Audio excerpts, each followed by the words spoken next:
Pinterest SEO hacks drive traffic, leads, and sales.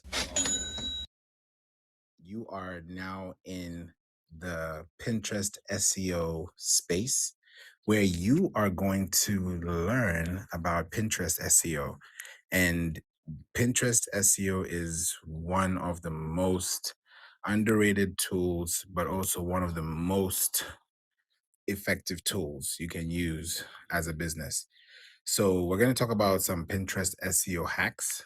If you have a business account on Pinterest, this is for you. If you don't have a business account on Pinterest, you can start one by going to business.pinterest.com and you can get started today. Make sure you start off with your work email address, your professional email address, not your Gmail address, so that when you set it up from your business email address, you're starting from the root domain, meaning that your email address is starting with content from the root of your content, which is where your domain lies. And your domain starts from your website address.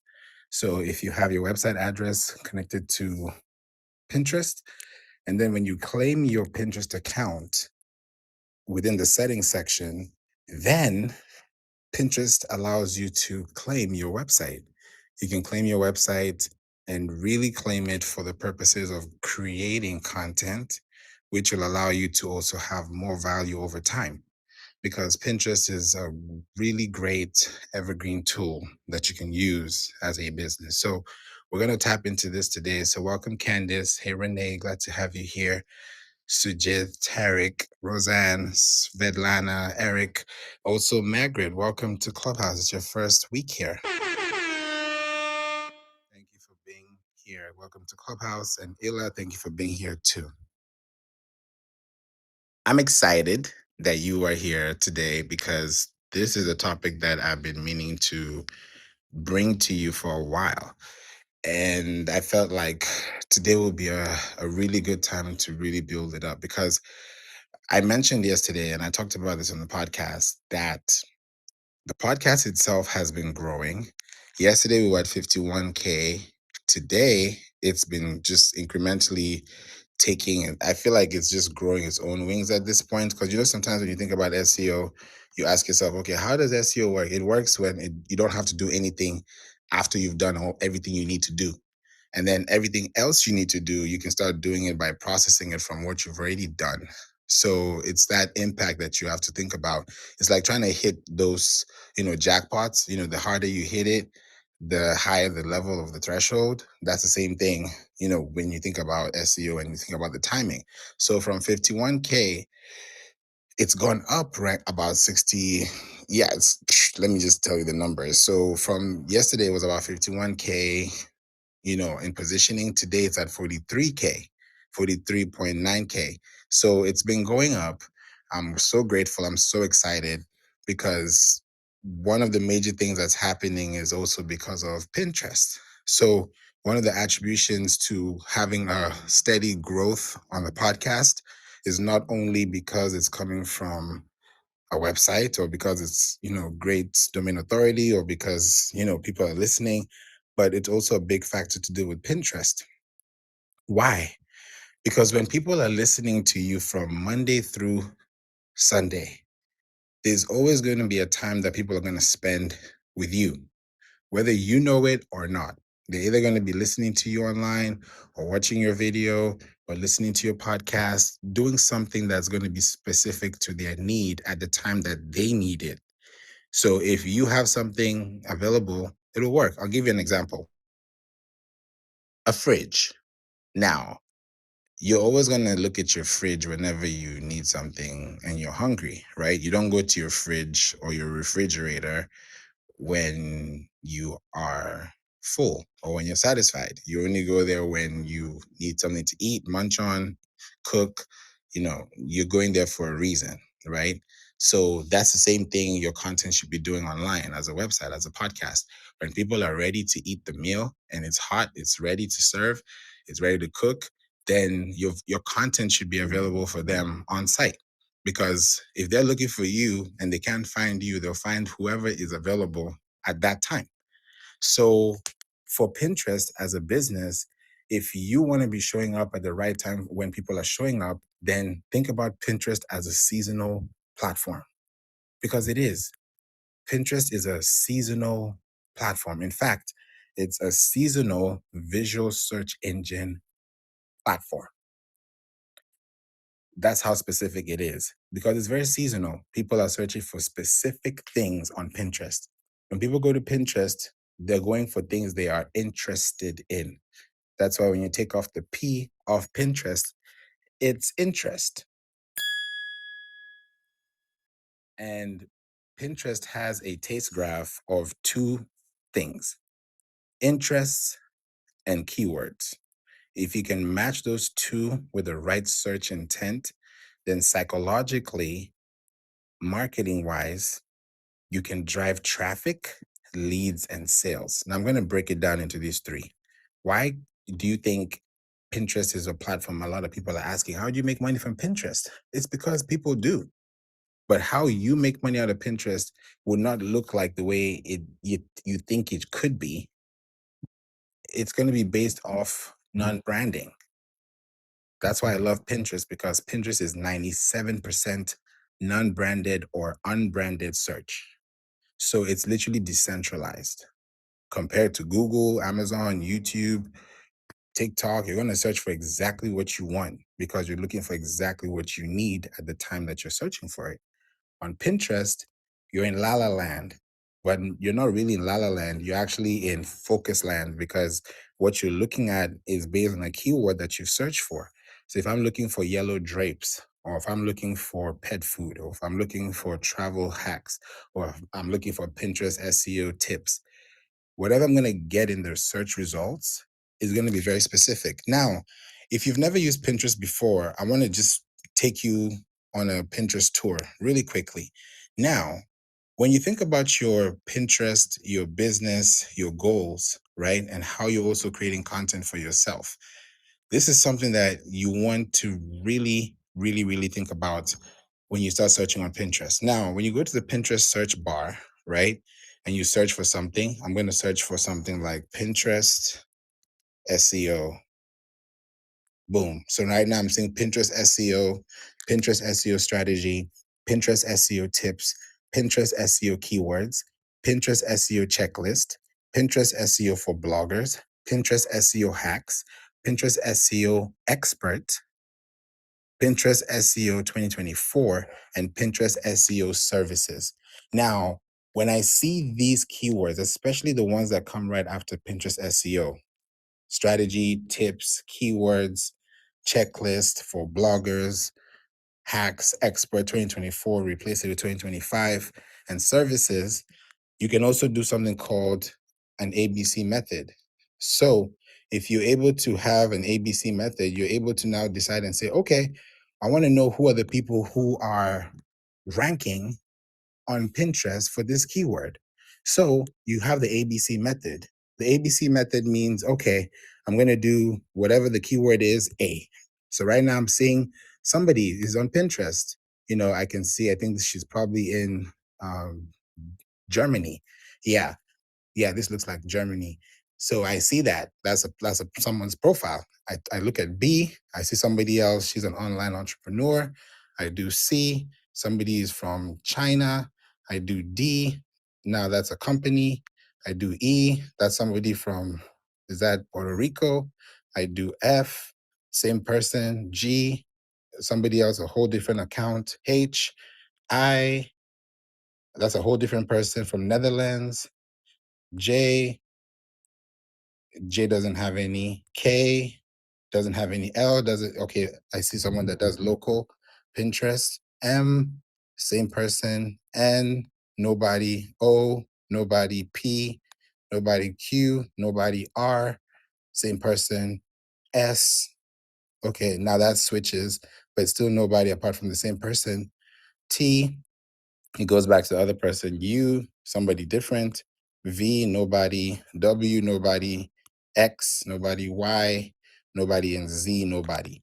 Now, I've just ran through an ABC with you, right? I know it's like, huh? I've just run through an A to Z. I just came back to Clubhouse. Welcome, Shara. Glad to have you here. And also, it's good to see you too, Raymond and Mehmet, Iris, Eric, and Simone. What I just showed you just now is a way to figure out how to, first of all, drive traffic. Because for you to be a master of the craft, you have to be a learner of the craft, right? I have two master's degrees and I've done my master's program twice. I've done one in entertainment business with a science degree, and I've done one as an MBA in business admin. So I've gone through that twice.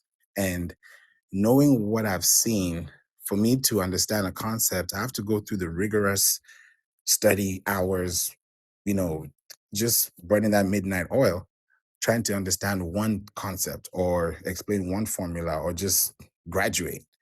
And now, when you're a master of a craft, it means you have gone through that rigorous study of understanding the complexity of what it is. So, like for me now, when I look at Pinterest SEO, Pinterest is a very scientific tool that I look at as one of the best assets you can use as a business because Pinterest has a lifespan of 5 months. 5 months compared to social media platforms, and Pinterest is not a social media platform. It's a search engine. It's only a social media platform when people download the Pinterest app to use it as a Pinterest user. It's not being used like Instagram or TikTok. The consumer behavior trait is different. So when you create content, your content is supposed to create value. And how you're able to create value is finding out what people are already receiving as value. So those people I just mentioned from A to Z, and you do that with your own industry. When you do that A, B, C, D all the way through Z, and you're able to see who those people are, you can tap into those profiles and then see exactly what they're doing. So even if you don't want to see what they're doing, just hit enter or search when you hit Pinterest SEO. As soon as you hit that, on the far right side, you're going to see a toggle. You're going to see like a filter section.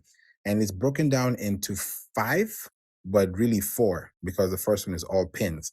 Now, the four different categories on Pinterest that you will be filtering content by, because Pinterest SEO, you have to think about your file extension. Yes, it's great to have SEO. Yes, it's great to have images, but you want to categorize this as multimedia formats that are going to get you through the roof, that also get you through the door at the same time. And these are the four options you have. You have videos, boards, profiles, and products. Now, when you see all pins includes images and videos. So if you're asking where's the images, it's in the all pins because that's Pinterest in itself. Now, when you're categorizing them in different formats outside of the image, now there are other images you can now get within a video, right? There's a video, there's a board. When you have a board is like an aisle, right? So if you have five boards, it means you have five aisles. It means you have five sets of content or five different types of content that's going to bring you back or give you a little bit of an idea of what the platform is going to bring to you, right?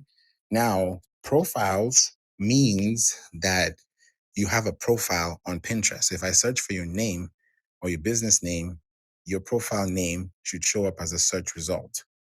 That's what usually happens. So if I'm going to be looking for profiles, let's say right now, Pinterest SEO, and I apply, right? I'm seeing their profiles that are there, right? Now there's one that I see that I'm actually following. And if you see her account, yes, I'm looking at it right now. Yeah. So she's based in, where is this?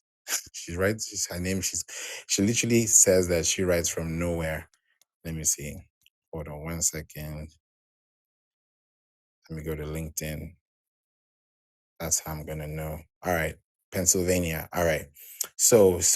We have somebody in Pennsylvania, and she handles Pinterest. She does Google. She does it really well, and she's been on Pinterest. So that's what you see as a result on the profile. Somebody else is there too. She's all the way in. Yeah, this is Germany, and she's been there for about 3 years on Pinterest. I'm seeing 3 years. She's been there actually more than that, 6 years. So people are on the platform, right? But the thing about Pinterest is when you're on Pinterest to plant. That's the goal. You're on Pinterest to plant. What are you planting? You're planting files. You're planting images, videos, carousels.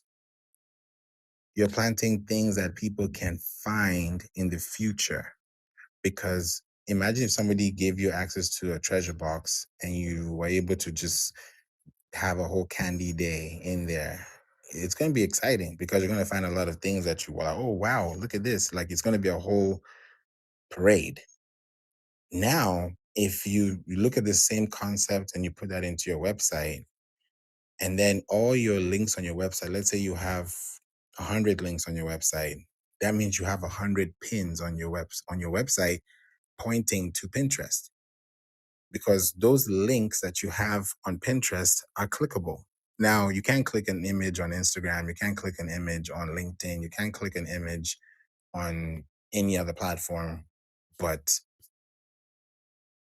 Pinterest, because Pinterest is where you're connecting back to a website. I just showed you how I just found somebody's account from Pinterest and found her on LinkedIn. That's the same way you can find someone's account and find their website. So the discovery is so wide because that's something that she must have posted a year ago, 2 years ago, but I'm finding it out today. So imagine the time somebody's looking for you and they find you in the process of looking for what they're finding and they see you and then you're the result. You're the person they're going to connect with because they'll feel like you're the person that they need to talk to. So if they can talk to you for 30 minutes and they can solve their problems that they've been having for 30 years, that's a great gain that you can solve in 30 days. So your goal is, how am I going to build a system that's going to allow me to increase my traffic, increase my leads, and increase my sales? I'm going to show you this. And if you have any questions, click the link above so you can book a complimentary SEO discovery call with me and we can talk about it for 30 minutes and get you started, because Pinterest can get stressful. And the only reason why Pinterest would be working for you is if it's actively being monitored and managed, just like a car, just like a baby, just like something that you're taking care of. You're going to have your eyes on it on a daily basis. Your accounts, your financials, you're going to look at those things every day, because every other day is going to count because of the day that you spend focusing on that one thing. So if you're going to drive traffic, the goal is to drive, right? You can drive traffic on Pinterest either by these two options: organic or paid. And then if it's paid, you get a bonus. You have earned traffic, right? And there are not many, I don't even think there's any other platform that does earned traffic. Because when you pay for traffic, you earn traffic. And how do you earn traffic? You earn traffic because somebody would see your paid ad and then save it to their board. And then maybe a year from now, a month from now, a day from now, a week from now, they'll go back to that board that they saved your pin when they saw your ad, and they'll still interact with it, meaning that they'll click on it, they'll share it, they'll view, they'll purchase, they'll sign up. That's an earned impression because they never saw it before that paid ad was displayed. So you're still earning impressions from the paid ads that you ran, especially if you're running ads to a community, because also, we help our clients run ads through zip codes, by zip codes. So we're going to do a full scrape. We're going to do a full swipe and get the whole thing going. Welcome, cute black housewife. Thanks for being here. The whole point of creating that zip code map is so that you don't lose money. Because when you're running ads, it's so hard for someone to see, okay, what's going on? How are we running? How are we doing things? Because if you're running ads, even if it's $1, $5, right? Thank you, 56. Even if you're running $1, $5, you're running these campaigns to create awareness about your brand, especially on Pinterest. People say, oh yeah, Pinterest, I just want to make money on Pinterest. Huh? Yeah, you can. But for you to make that Pinterest money, you have to be on the platform early. It's a seasonal platform. If you want to make sales on Black Friday, I'll say Thanksgiving, Christmas, Valentine's, now is the time to be on Pinterest because you need at least 4 to 6 months to build that relationship. I mean, you're not gonna marry somebody in 3 months. I mean, it happens, right? But the chance of that happening is wild, right? But it's available. It's possible. There's nothing impossible in this world. There's nothing new under the sun. So if you're going to be very strategic and say, okay, I'm going to be here for the next 6 to 12 months on use this platform, great. People who use Pinterest, about 60% of them are on Instagram. So if they find you on Pinterest, they're going to find you on Instagram too. And guess what? Instagram has partnered with Pinterest. So anytime you publish a post on Pinterest, it automatically pushes to Pinterest. So you literally get two counts for one post. So if you posted a reel on Instagram as a post, or you posted a picture or a set of pictures, all those pictures are going to be put into Pinterest, and that's going to be a link pointing back to your Instagram. Now, that's a created social signal, which is going to be a strong signal for you. Because when Google is going to be asking, you know, or let's say this way, Google is answering your question, or ChatGPT is answering your question, or Alexa or Siri is answering your question, where are they going to cite from? They're going to cite from a website. They're going to cite from a website. And if that website has structured data, even better. Because yes, it's great to get traffic on Pinterest, because even these days you can run ads on Pinterest to get leads. The same way you can run ads on Instagram, on Facebook to get leads, you can do that on Pinterest. And the people that are on Pinterest, 47% of the people who are shopping on Pinterest in the US, because there are over 522 million active users in the world that use Pinterest. That's not a lot of people, but out of those people, 100 million of them, if you look at the map, 47% of those people are out of 100 million people in the US, 47% of them shop online, and they have a total average household income of at least $150,000 a year annually. And these are people who are on Pinterest. These are mothers. These are business owners. These are companies. These are profiles. These are people. These are influencers. These are specifically niche markets that can tap into that resource and have a great deal. Think about it. Apple is amazing for that. They're so notorious actually, because every September, the whole month of September, on their budget, I'm sure when they look at their fiscal budget, every September, for sure, without a doubt, there's going to be a Pinterest budget for them because they take out the whole system. And then 56, you say, bro, everyone has a Facebook or TikTok or Instagram. For Pinterest, only business owners they knew. Well, honestly speaking, this is what I always say. And I love that you mentioned that too. Pinterest has a business account. And if you're running a Pinterest business account ad, most people say, oh, nobody's on Pinterest. Guess what? People are on Pinterest. People who plan, people who purchase, people who are intentional are on Pinterest. And when they go to Pinterest, they're not only on Pinterest, they're on Google, they're on YouTube, they're on Amazon, they're on platforms, they're on ChatGPT now. They're within podcasts. They're reading articles. They're on your website. They're actively searching for information that you provide. Because right now, as I'm speaking to you, I took a screenshot. Was it 2 days ago or yesterday? Because I'm going to be talking about it. Pinterest just merged with Amazon. They just did a partnership. It was a silent partnership, and I caught it because they just did a partnership. That's why I'm using this time to really dissect and tell you that if you're really big on focusing on Pinterest, you can go so far with Pinterest because people undermine the platform and you can do so much. Right now, you can buy your Amazon faves without leaving Pinterest. And I remember they talked about this last year, but it wasn't official. So there's going to be a, a joint, I'll call it like let me call it a menage a trois. Let me put it that way, between TikTok, Amazon, and Pinterest. It's going to be a sweet trio because those three platforms, and it's going to happen, it's already happening. Amazon has already linked with Pinterest. So what I had to do is I had to connect my Amazon business account to my Pinterest business account and claim my Amazon business account on Pinterest business. You see where I'm going? So if I know that people are shopping on Pinterest and they are shopping on Amazon and they are shopping on YouTube and they're shopping on Google and they're shopping on YouTube and they're now shopping on TikTok, then it makes sense why TikTok, new generation, Google, been there, Pinterest, been there, are all joining together to make sure that that Pinterest, TikTok link up is big. Because when people start using the web to search, no longer is it just on Google people search. So gone are the days when it's like, oh, I just want to rank on Google. No, you want to rank online. That is a goal. You want to rank on the web.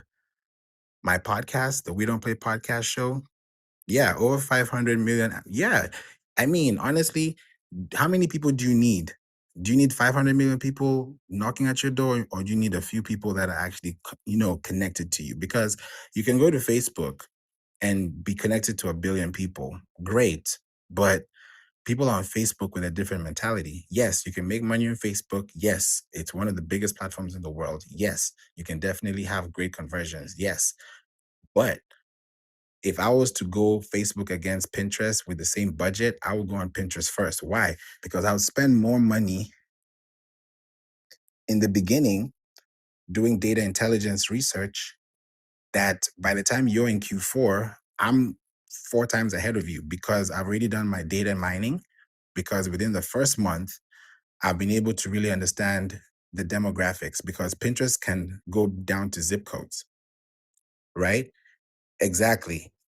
You can do better with Pinterest. If I'm running an ad, I can run an ad and get it at as low as 9 to 30 cents, where you could be getting it from 50 to 250 on at least a day per click on Pinterest with Meta, if you're thinking about the scope. So if you're looking at Pinterest and you're like, okay, Pinterest is going to give me way less that I have to spend to get more back, compared to Instagram, where I have to get more and hope to get more back too.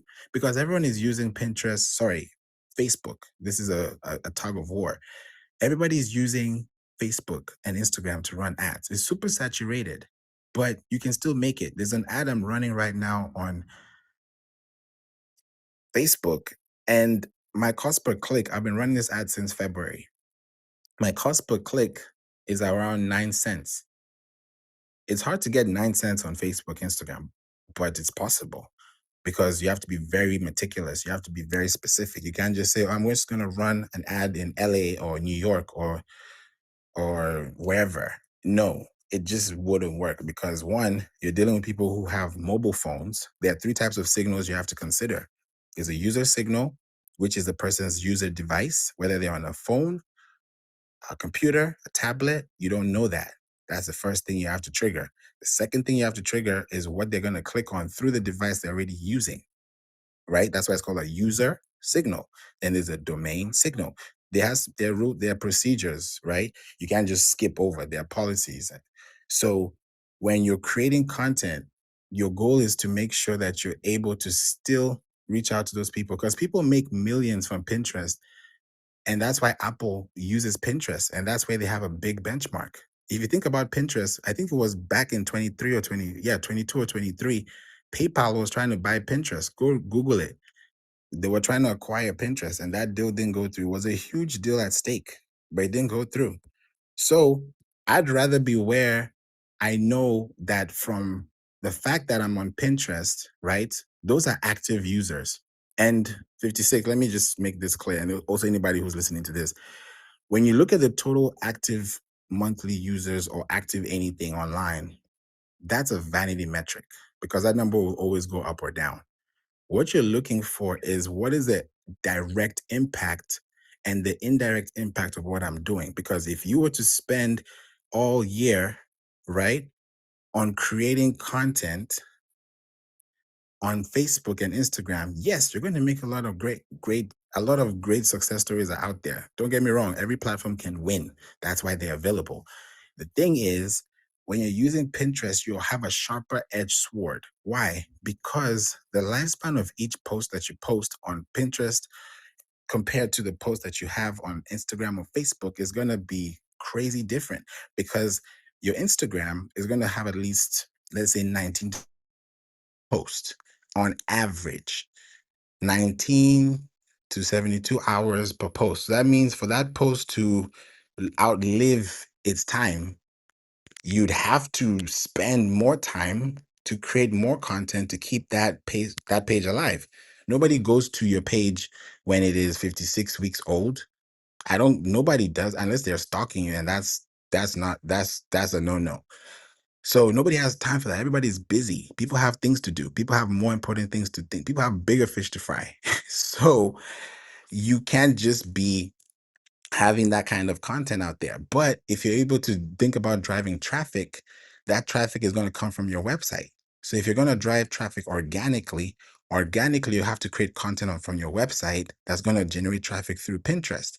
And most people don't just look at Pinterest as this platform. Yeah, you can run it, you can get organic, you can get millions of monthly viewers, great.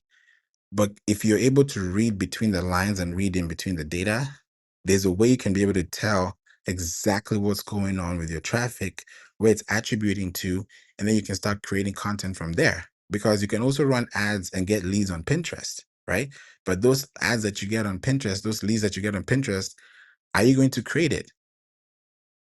And you have to think about the long-term effect of that. So it's either you want to have an Instagram post that's going to get you 1,000 likes today and no likes tomorrow, or you want to be on a platform like Pinterest that you're going to essentially also be on Google Images. So people forget this.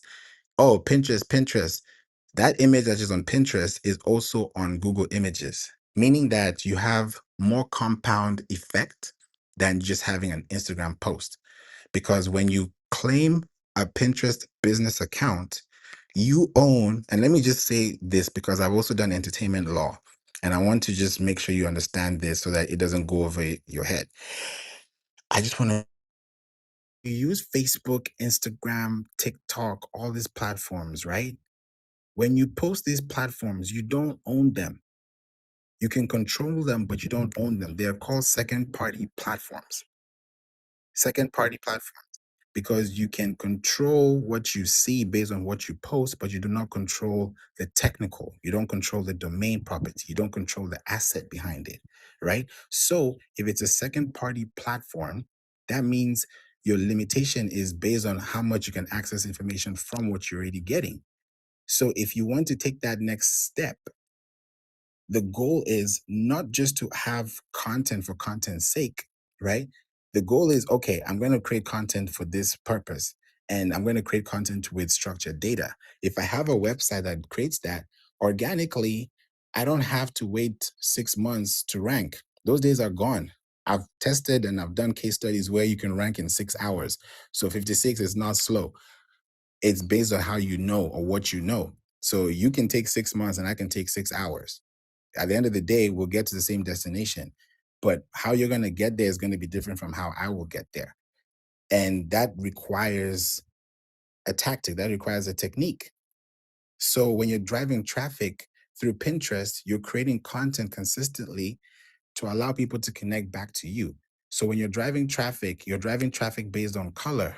It's not just your post, because yeah, you can have a great post online, but does that post do well? If I were you, I would do the reverse, right? If I had 10 posts this week, I would post all these 10 posts this week on Pinterest. And then at the end of the week, today is what? Wednesday. By this time next week, I'm going to look at the post again and I'll be like, okay, which post did better and why? I'll take the best out of those posts and then take those posts to LinkedIn, take them to Instagram, take them to Facebook, take them to Threads, take them to TikTok, take them to wherever you want to take them to, including your email, because you're able to know out of this 10, these three did well. Pinterest is a place where you can test, and there's no limit, because when you start testing, you start realizing what people want, then you can start actually running ads to the right people. That's why organically, you're able to really scale. The podcast allows you to scale too. My podcast, the We Don't Play podcast show, right now is ranking at the top 48,000 out of 4.5 million shows in the world.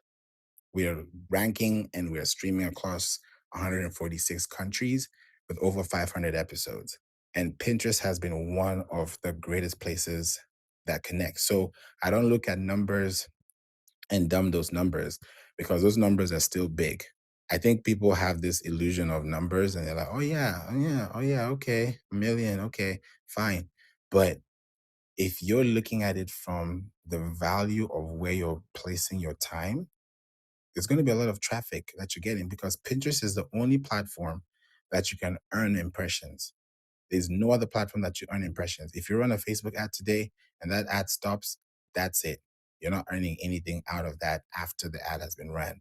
But if you have an ad on Pinterest, you can run an ad on Pinterest and still earn because people are connecting with you. I just mentioned today how you can connect your Amazon to Pinterest.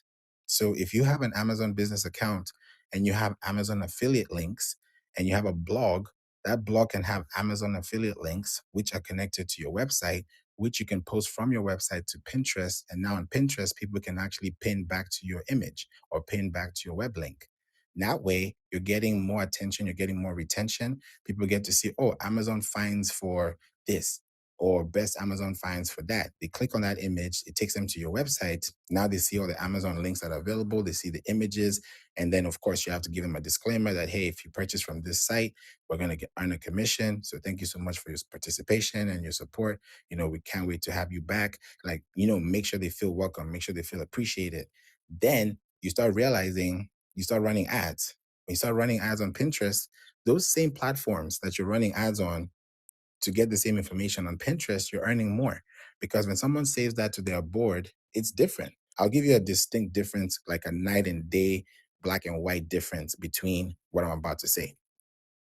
On Pinterest, when somebody saves a pin, as a business owner, I'm able to know what pin they saved and what board name they saved the pin to.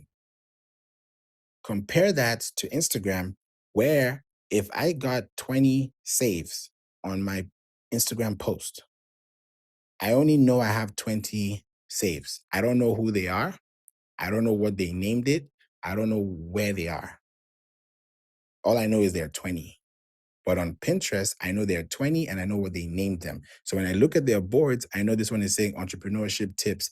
This one is saying, DIY examples. This one might be saying, marketing templates. Whatever it may be saying, that's what it is to them. Just like when you have your own vision board, when you have your own diary, whatever you write, that is a pen pal to yourself. So if I'm able to read your pen pal because you want me to read it because you shared it with me, that means I'm able to learn from you what you need from me. So it's a nurturing cycle. So if I'm able to run traffic ads and I'm running traffic ads to this web link, and this web link is telling them, hey, this is who we are. Here's an FAQ page about our business. Now you're running an ad of an FAQ page to a company or to a people or even to a community that has never heard of you before. Now they're listening to you. Now they realize, oh, you have a podcast, you have a blog, you have a show, you have content, you show up live, you're here, you're there, you have a book, you make music, you do things. So it gets to a point where it's like, oh wow, okay, let me sign up to his email list. Let me sign up to her email list. Then from there, if you have your systems in place, you can start to send out emails, start connecting people because your emails are going to really tell you how well you perform. And your emails are also directly going to show you how well or how potentially you're going to make sales from your content, right? Because Pinterest SEO starts off with your file name. I've always said this before, your file name, that JPEG, that PNG has to be named with the keywords that's going to be translated into a root because that root directory is going to be something that you're going to see consistently, right? That's going to be something if someone downloads, they're going to download that image. On Pinterest, Instagram, you can't download someone's image. If you see someone's post today and you like their post, you're not going to, absolutely not. You're not going to, I mean, you can screenshot it, but you're not going to download their image off Instagram. You have to use a third-party platform to download. It's just a lot. But in Pinterest, if I see an image and I like it, I'm downloading that thing and I'm saving it to my library. I'm saving it to my drive because I have access to it. And guess what? When I'm downloading that image, it's coming in the form of a name, in the form of a file name. So if I uploaded that file name correctly and you download it tomorrow or 10 years from now, you're going to download it with the same keywords that I planted 10 years ago. That's the beauty of it. I mean, people, they undermine this so much, but it's something that if you're able to do it, you have to create that in a way that actually also attends to them, because that's how they're also connecting back to you. So one easy hack is see what they're writing in their saved boards, use those keywords verbatim, and match those exact phrases back into your copy and let more people see that. It's like planting a seed. If you plant a mango tree or mango seed and now you have 10 mangoes, you can get those 10 mangoes and make more. So the goal is to keep compounding, keep multiplying, keep compounding on the things that you're already creating, so that that one article can now allow you to have more questions. Because if I have a presentation today and I've talked to you for 30 minutes, that's one presentation I've given you. But if there's a room full of 30 people, I know at least I have two questions, meaning that I came in with one and I left with two. So if you think about that easy 1-2 formula, ABC method, it's going to be much easier for you to understand or interpret how that can actually help you long term with your business. So we have about 16 more minutes to go. And I'm really excited. If you have any questions about Pinterest, please put it in the chat so we can talk about it. John, thanks for being here. How do you use Pinterest and what do you love the most about it for traffic, leads, and sales? I use Pinterest basically. I post on it twice a week, organically, new episodes of the podcast. I do see traffic, outbound clicks. The most of it, my uh, exposure on Pinterest is scheduled into Facebook, then it goes to automatically Instagram, and then it's set up for the Google business, Pinterest business page, where it automatically ingests all my Instagram content. So I don't have the actual figures in front of me. The last insights, I believe, was 528,000 impressions and about 511 outbound clicks. And it showed a few saved pins. So I'm very happy with it, especially since 98% of the content I put up there, it doesn't require any work at all. So it's a win-win for me. I love that. Yeah, Pinterest is that buddy that will just get you right every time, especially if you're able to put the right things and do the right things, you definitely get the right things back. It's that law of reciprocity that's beautiful on Pinterest. So, and it's not going anywhere at all. Pinterest is not going anywhere at all. It's here to stay, and it's actually doing way more than it's ever done, especially when it comes to AI and also integrating your content on there. So if you have a business and you're wondering, is Pinterest the right platform for me? Does my business live on Pinterest? Do people even hang out or even show up anywhere on Pinterest? The answer is yes. Because if you were to ask that same question in a different way and ask, is anybody on Google? That's the same answer you'd be trying to answer in your mind. That answer you're getting is an answer you're reflecting off an answer you heard before. So if the answer to that question the first time was different, then the answer you would get for the same question you're trying to ask would be the same. So when you start looking at it from a long-term perspective on how your business is going to rank online, what you're going to be able to do long term, then it also gives you that bigger opportunity to actually connect back. So if you want to get leads, there's a platform on Pinterest called Pinterest Ads. There's a feature. It's called Pinterest Ads. When you go to Pinterest Ads, you can run a Pinterest lead campaign.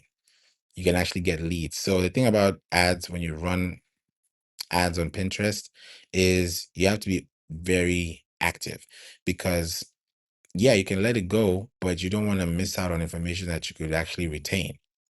So you're always going to have it, but you want to make sure if you're running ads, you keep it going. One pro tip for you that if you're listening to this, because I always love to give these hacks, whether you're using it on Facebook, Instagram, Twitter, X, LinkedIn, wherever you are, Pinterest. If you're running an ad, please, I'm just telling you now, try it out. You could do what you want, but I always want to make sure you get the right information out there. If you're running ads on any platform, don't ever use the end date. Don't use the end date. Don't put an end date. If you want to end it on the date that you want to end it, just end it on that day. Just log in and end it. Don't put an end date and say, I'm going to put the end date on this date. Why? Because if you do that, then you're telling the algorithm that you're going to slow down your pace closer to the end of your campaign. And that is totally fine. You can do that too. You can say, hey, this event is running from Thursday to Sunday. I don't need anything else than that. Great. Cool. But if you're running an evergreen campaign that is business related, that is service related, that is product related, that is brand related, then I would advise you to keep it on and then turn it off whenever you feel like it, or pause it whenever you feel like it, so that you can keep that momentum going. You can keep that momentum going. So you're able to really grow your account and also connect with more people. So if you're using it, you have to think about it. I spent $450 on Facebook ads and got only 2 sales. How much was, let me ask the question this way. Yeah, this is a great case study for us. Okay, let me break this down. How much was the product per unit? And then how much did you spend per day on the unit? And that's that we're gonna get to an answer from that question. Go ahead, John. Yeah, I would say to avoid that, and I'm assuming so, I would love for them to jump up or to put in the text. There's a big difference between boosting ads and on Facebook, which is so easy to do, but you're paying for impressions and you're paying a certain loss rate because you're not telling Facebook who your target audience is. So the best approach for me, this is what I do, is one of two things. One is I'm either doing ads for the episodes of podcasts or paid ads, and I only pay per click. And I target who is most likely to be my primary audience. That takes all the guesswork out of it. Then the other one I run routinely, about almost nonstop every day, is I run paid Facebook followers or like campaigns. They call them like campaigns, where you target who's most likely to be the consumer of your content. As of right now, that one is average about 10, just under 11 cents per conversion. So roughly for every $100 you spend, you're going to get somewhere around 700 to 800 new followers. And the thing about followers is these are people that want your content. So, and I'll close on this. The one thing we need to be aware of crucially, the difference between branding ads where you pay for impressions is you're only exposing people to the awareness stage of your content. If you're looking for sales, you need to go, or conversions, you need to go to a pay per click model because you're getting the impressions for free, but you're only paying people who click on your site. The people who click on your site are only going to do it if they have an awareness of your content and some interest in your content. Otherwise, they're not going to click. Then you go to when the desire and conversion stage when you get them on your website. It's a whole lot easier to convert people, and this is something Faber and I talk about quite often. The industry standard is about 2%. That means 98% of the people that visit your website will never buy. Never buy. So if you're generating branding and they don't come to your website, you're just spending money, you're giving it away. Unless you have the big budget to do that, it's not worth it. It's more intentional and more cost effective to go pay per click. Exactly. Thank you, John. You're right. I'd rather pay for impressions and pay for clicks because, if I know that and I can flip it. I can also pay for clicks and not pay for impressions, but get to know after 30 days which one is better for me because my industry is different from yours and yours might need a different bidding or auction than mine. So it definitely has a different turn completely when you're able to look at like what is a major factor. Because if you're running ads, I would say anybody running ads, me included, if you're running ads, the goal should be to make, let me say it this way. If you're running ads, the primary goal, whatever it is, whether it's brand awareness, consideration, conversion, the goal is to make your message clear and make your message clear to the point that the person you're actually advertising to has so much interest that they would actually leave their contact with you, or at least let you know that they're interested in one way or the other by leaving their contact or purchasing or requesting for proposal or sending you an email or following you on social media. Something has to happen social currency wise to make that change. So I love that you mentioned that, John. So we're going to break this down. And 56, this is very interesting to see. So you spent $450 on Facebook and only got 2 sales, and the product price is $45, and you spend about $50 a day. Now, here's where you went wrong on the advertising. And also, there's a lot more questions I could ask, but we only have a few minutes to go. Hey, Julie, welcome to the room. There's only a few things I could ask, but if you could answer it in the chat, that would be great. So, if your product price was $45 and you spent 450, that means technically you spent about 10 days. You used 10 days to run this ad.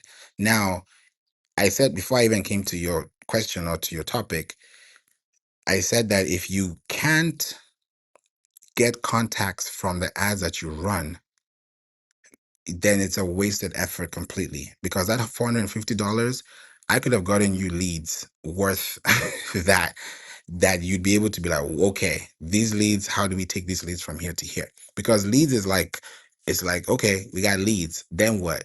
There's lead generation, and then there's demand generation, right? So if there's on demand generation, that's why you have your Netflix, your Hulu, your Amazon Prime. Those are on demand shows. People are purchasing subscriptions for on demand subscriptions for on demand experiences. So if you're doing the same thing for your website, you also have to think about the ad that you're running.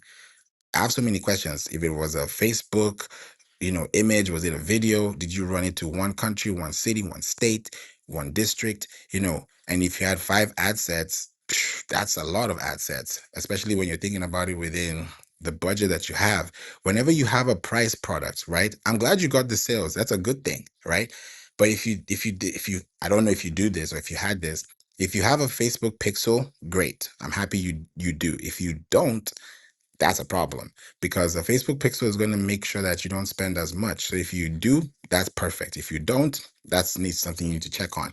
Now, when you have a $45 product price, if you want to get the value, and this is a formula, because I spoke with people at Meta, this was years back, and I've never forgotten this message because we've had countless, interactions in the past.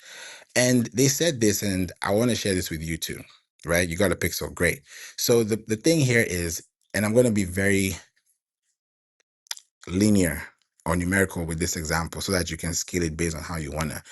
So if I have a product and I'm selling this product for 99 cents a pop, right? Then I need to be spending anywhere between 2 to 5 times the amount of what I'm selling to make one purchase or one unit sale of what I'm intending for someone to make or buy.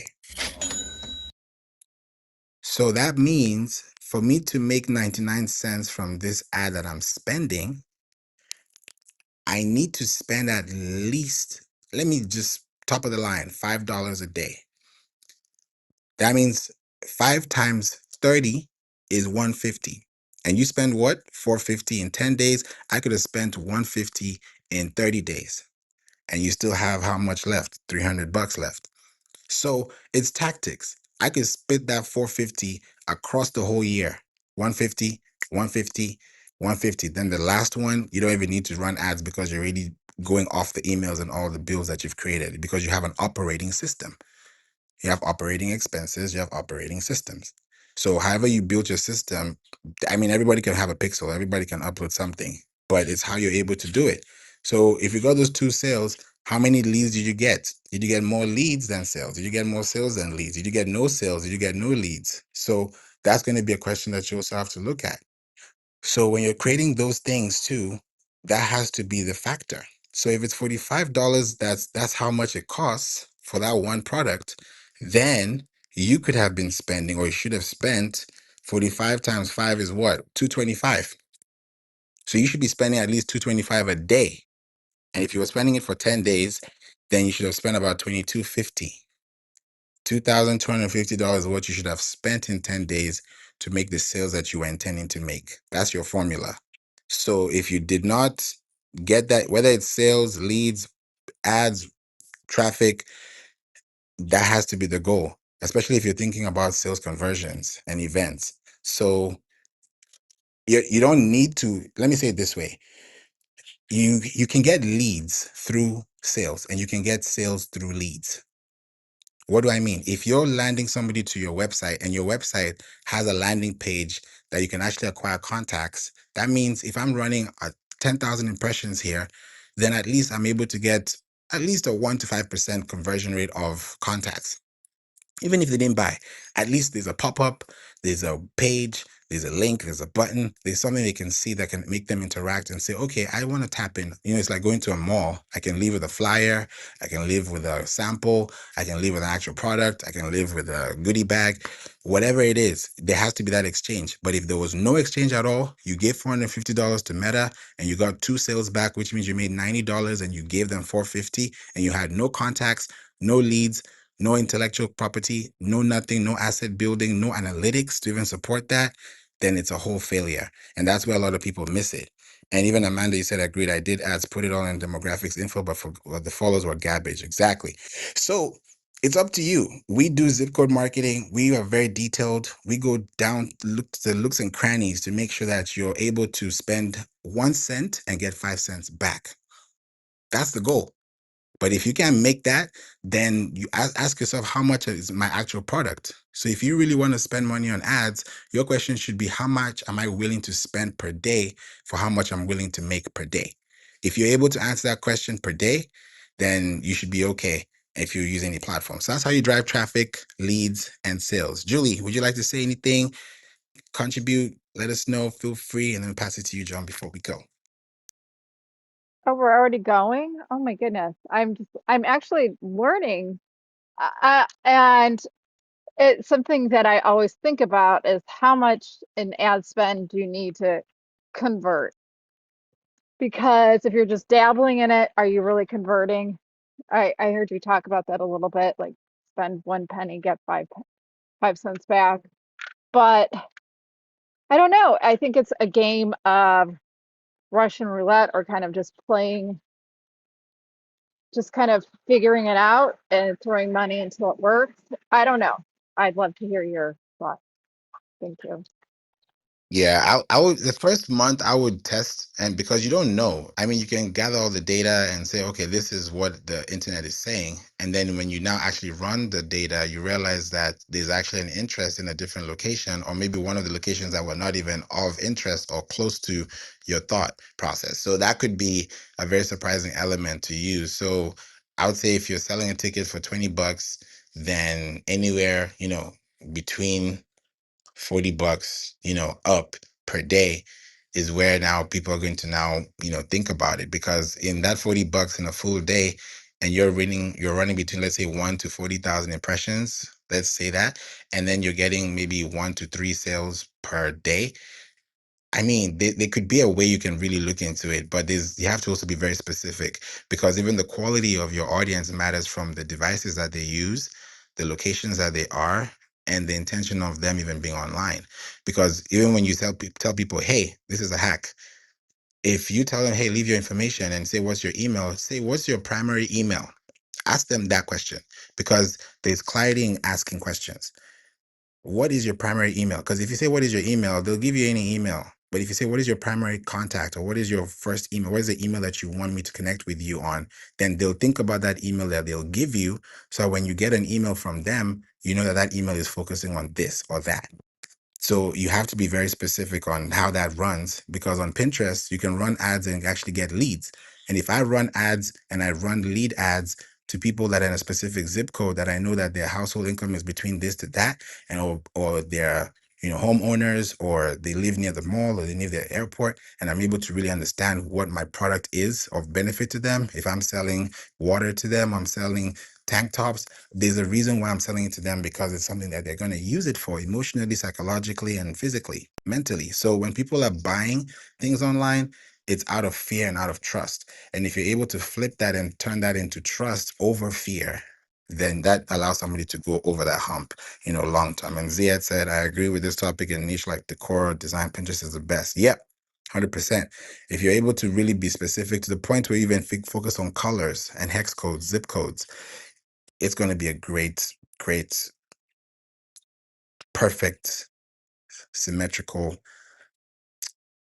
avenue for you. So, Julie, I really am happy that you asked that question. Alignment. Yeah, and sometimes, like, I know you're way smarter than I am. Sometimes I get really confused just because, is it this technical, or is it just trying to figure out, all right, I give 20 bucks a day on Pinterest and just let's see what happens. I mean, you can do that, but you can also have a junky website that they go to and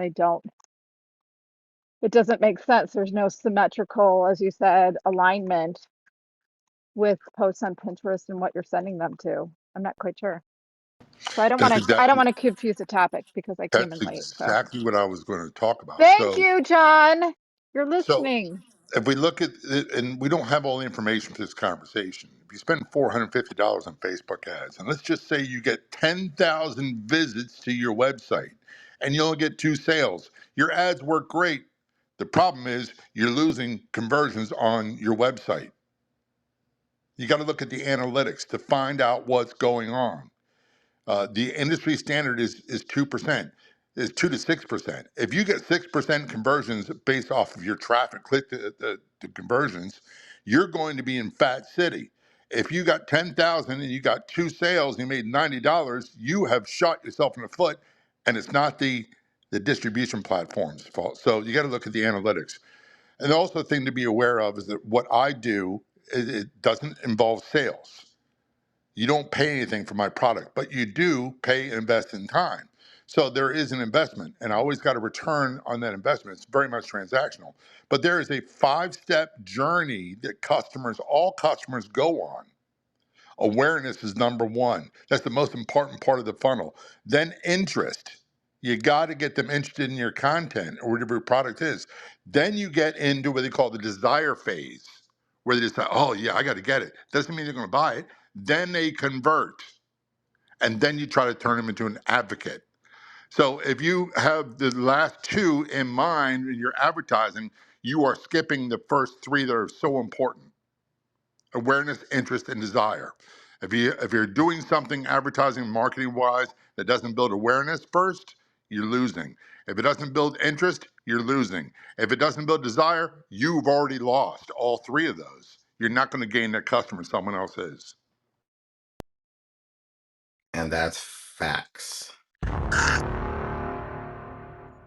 Thank you so much, John. You've definitely just put the icing on the cake, and that's the truth, right? Just know your numbers and know your data. When you know your numbers and you know your data, you can know how you connect with people. It's just a matter of time that you can connect with them, and then that turns into a whole new thing because there's something called web sessions. Web sessions, right? Web sessions means that I can spend 30 seconds on your site now, come back 2 minutes later and spend 5 seconds, come back the next second, do 2 minutes. Those web sessions are going to add up. It's like 2 cents, 20 cents, 5 cents, $20. It adds up. All those web sessions in a week, if that adds up to one user signal, meaning one IP address, that could be one sale in a week because you showed up for that one person all through email, through social. So don't underestimate when people visit your website. People don't know what they're looking for until you tell them. And then when you show them, that way you can also connect them. And if you're giving them opportunities to actually connect back by leaving their contact or doing a quiz or something of that sort, yeah, you can do so well. Pinterest can do quiz ads, lead ads, catalog ads, carousel ads, video ads, image ads, name it. You can do a lot of ads out there and connect. A lot of big car companies use Pinterest to run ads over there because they know that they can definitely drive purchases and conversion lifts because they're also looking at branded searches. So, yes, Q4, definitely try it out and let me know what you think. So, thank you so much, John, Julie. This was great. 56 great questions. Thanks for being here as well, Leia. Thanks for being here, Mimi. Mr. Chris, Zia, thank you for the comment. Karmani, it's glad to have you here as well. Zab, Anderson, Petros, and Paula, thank you for being here. Appreciate you all. Hope you have a wonderful day. I'll be back again for Pinterest so that you can learn more about how this helped you. And if it actually helped you, put a one in the chat. Let me know real quick. If this helped you today, if you learned something new about Pinterest SEO, put a one in the chat and I'll be happy to, acknowledge that for sure. I'm trying to put a one. It's not letting me, but I'm putting a one. But I mean, you like teach me stuff that I have no idea. Like it's so, you are kind of the philosopher of Pinterest. You talk about things that I don't always understand, but you always give me awesome resources. And I love Pinterest. So thank you for this room. Faves, Faves, I love you. Faves, I'm your biggest fan. Love you too, Julie. Thank you so much. Appreciate you. Thank you, thank you. Thank you all for being here. You're all amazing, and I hope you learned something new. And you're welcome, Leia. Mimi, thank you for the feedback. And I hope you all have a wonderful evening. I'm going to catch you guys soon. I'll be back again. Definitely talk about Pinterest, SEO in a different way, but I wanted to tackle this overarching thing, and then we can now go into the details and actually show you how to get this done. So until then, have a wonderful evening. And I'm going to see you guys soon. Take care for now and have a blessed night.